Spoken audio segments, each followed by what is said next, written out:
সোমবার অখিল ভারতী বিদ্যার্থী পরিষদ ত্রিপুরা প্রদেশের পক্ষ থেকে রাজধানী উজ্জয়ন্ত প্রাসাদের সামনে বিক্ষোভ প্রদর্শন করা হয়।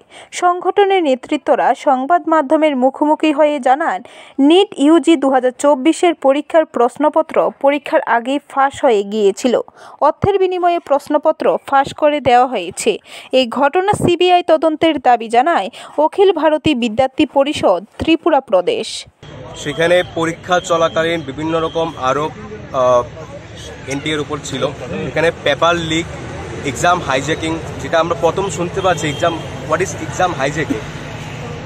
সেন্টারের মধ্যে গুজরাটের একটা সেন্টারের মধ্যে সেন্টার ওনারকে গুজরাট হাইকোর্ট অ্যারেস্ট করায়, কারণ উনি স্পেসিফিকলি স্টুডেন্টদের বাড়তি বেনিফিটস দেওয়ার জন্য সেই সেন্টারের মধ্যে পরীক্ষা চলাকালীন ওদের হেল্প করেছে। গুজরাট কোর্ট ওদেরকে অ্যারেস্টও করেছে। ইউপির মধ্যে পরীক্ষার আগে পেপার লিকের জন্য 13 জনকেও বিহার পুলিশ অ্যারেস্ট করেছে।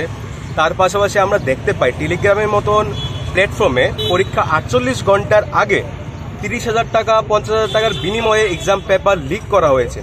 সব কিছু জানা সত্ত্বেও কেন এনটিএ এক্সামটা করালো, বা এইসব বিষয় নিয়ে একটা স্টেটমেন্ট। ব্যুরো রিপোর্ট, খবর ত্রিপুরা।